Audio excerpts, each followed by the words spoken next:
मेरी प्यारी किसान बहनों, भाइयों और दोस्तों, आज का वीडियो हाल ही में सरकार द्वारा जारी की गई बायो E3 नीति और इसके हमारे डेयरी उद्योग के प्रभाव के बारे में है।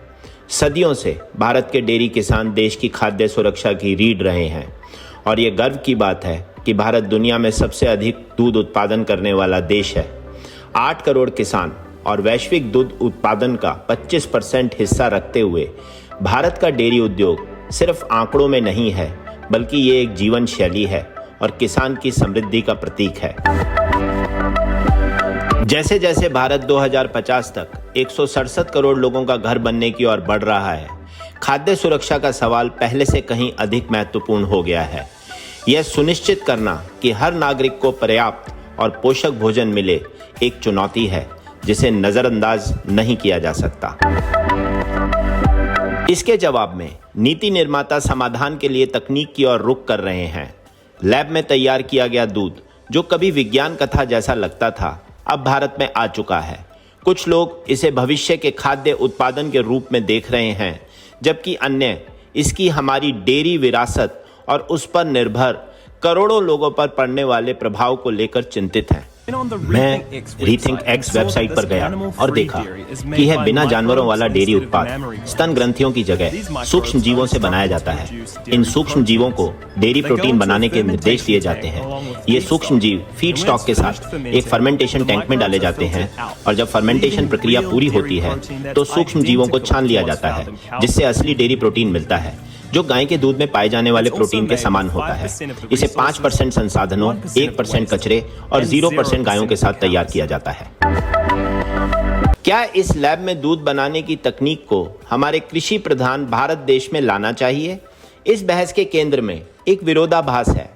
एक और भारत के प्रधानमंत्री किसानों, प्राकृतिक खेती और हमारी पारंपरिक कृषि व्यवस्था में मवेशियों के महत्व पर जोर देते हैं। वहीं सरकार के भीतर कुछ अन्य आवाजें यह सवाल उठाती हैं कि क्या हमारा डेयरी तंत्र वास्तव में भविष्य की आवश्यकताओं को पूरा कर सकता है? आइए देखते हैं इस विरोधाभास की एक झलक।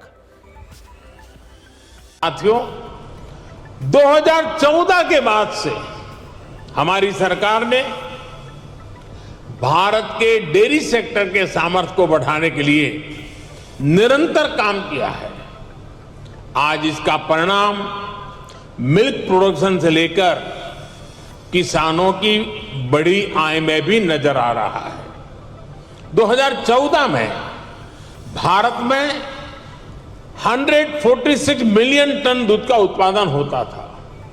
अब ये बढ़कर 210 मिलियन टन तक पहुंच गया है, यानी करीब करीब 44% की वृद्धि।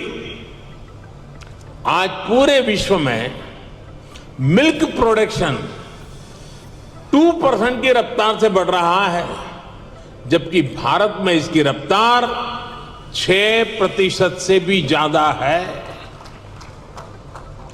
भारत में दूध की पर कैपिटा अवेलेबिलिटी पूरे विश्व के औसत से कहीं ज्यादा है। एक नई कृषि खाद्य अवधारणा की शुरुआत हो रही है। जैसा कि राजेश आपको वह दूध की स्लाइड दिखा रहे थे, वह दिन दूर नहीं जब आपको गैर पशु दूध मिलेगा। यह कितना रोमांचक लगता है और मेरा मानना है कि बेंगलुरु में एक यूनिट पहले ही शुरू हो चुकी है। वहां एक स्टार्टअप कंपनी ने गैर पशु दूध का उत्पादन शुरू कर दिया है और उन्होंने टिन पर गैर पशु दूध लिखकर इसे प्रदर्शित किया है। इस दूध का निर्यात भी शुरू हो गया है। हालांकि हम दुनिया में कुल उत्पादन का 25% दूध उत्पादित करते हैं, फिर भी हमारी दूध की खपत पूरी तरह से पूरी नहीं होती। तो हम इसे कहां से पूरा करेंगे? आप जानवरों को कहां रखेंगे? आपके पास भूमि की समस्या, पर्यावरण की समस्या होगी और इसलिए यह एक नया रास्ता खोलेगा और विश्व अर्थव्यवस्था को आगे बढ़ाने में मदद करेगा। क्या आप मंत्री जी के इस कथन से सहमत हैं? मुनाफा जैसे इंडिविजुअल लेवल में मुनाफा बनता जाएगा। अब जैसे ये बेंगलुरु की एक कंपनी है, उन्होंने स्टार्टअप के साथ ये शुरू किया दूध बनाना लेबोरेटरी में। और वो बिकना शुरू हो गया, और धीरे धीरे बिकना शुरू हुआ तो वो उसको निर्यात भी करने लग गए, और अब वो उसमें इतना उनको मुनाफा आने लगा है कि उसको बाहर विदेशों में भेज रहे हैं। तो फिर ये सेल्फ सस्टेनेंस भी होगा। लेकिन आपका कहना ठीक है कि शुरुआती दौर में कुछ ना कुछ इंसेंटिव टैक्स में, what I was telling Rajesh also, क्या होगा कि जब हमको इंट्रोड्यूस किया जाएगा तो यार ये दूध में वो वाला मजा नहीं है जो तो ऐसा होगा, बिकॉज थोड़ा फ्लेवर का, तो later on then you get used, but the next generation will be born with this kind of lifestyle. तो वो एक चीज आती है, but we can't get away from it because it's going to happen, it will take us over. Bharat में नीति निर्माता स्थिति की गंभीरता को नहीं समझ रहे हैं और देश की डेयरी संस्कृति को बहुत कम महत्व दे रहे हैं। दूध के स्वाद या युवा पीढ़ी के कृषि की ओर झुकाव को पूरी तरह से नज़रअंदाज किया जा रहा है। इसके बजाय वे इस बात की अनदेखी कर रहे हैं कि हमारे पशुओं का दूध मानव पोषण सुरक्षा में कितना महत्वपूर्ण योगदान देता है। हमें ये नहीं भूलना चाहिए कि पशु का यही दूध इंसान के जीवन का पहला आहार होता है। इस चर्चा में भारत अकेला नहीं है।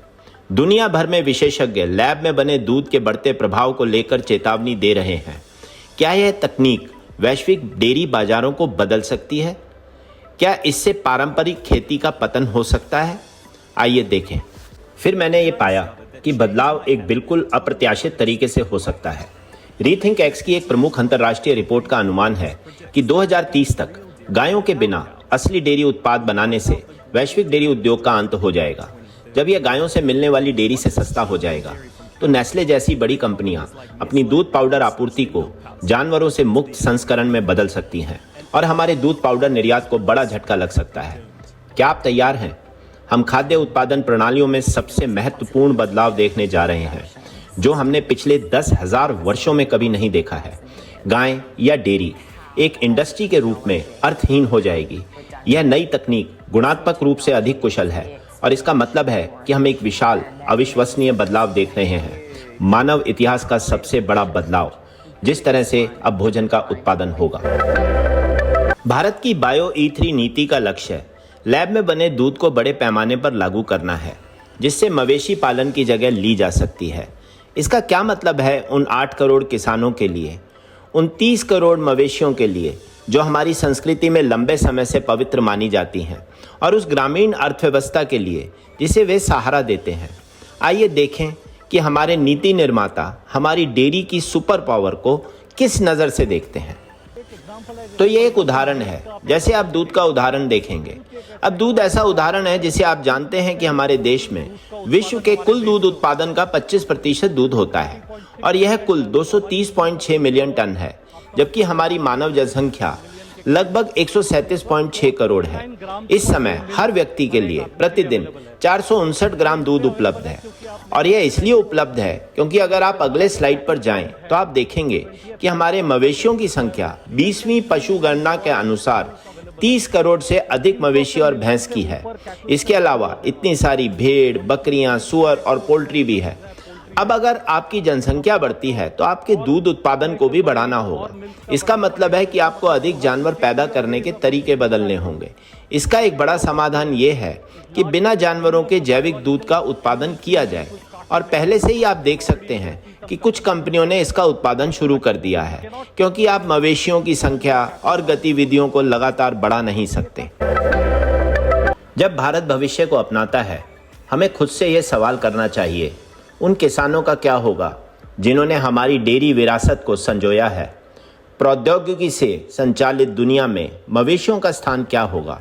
इन सवालों के जवाब हमारे भोजन, हमारी संस्कृति और करोड़ों लोगों के जीवन का भविष्य तय करेंगे। 2047 तक भारत को दुनिया का सबसे बड़ा डेयरी निर्यातक बनाने के लिए जो विशाल निवेश किए गए हैं और जो अनेक योजनाएं कार्यान्वित की जा रही हैं, उनका भविष्य क्या होगा? अंत में मैं हमारी किसान बहनों और भाइयों की ओर से सरकार से अनुरोध करता हूं कि 8 करोड़ किसानों के हितों की रक्षा करने और हमारे आदरणीय प्रधानमंत्री के भारत को विश्व में सबसे ज़्यादा सस्टेनेबल डेयरी इकोसिस्टम बनाने के विज़न को बनाए रखने के लिए लैब में बने दूध को इस नई बायो E3 नीति के दायरे से बाहर रखा जाए। जय हिंद।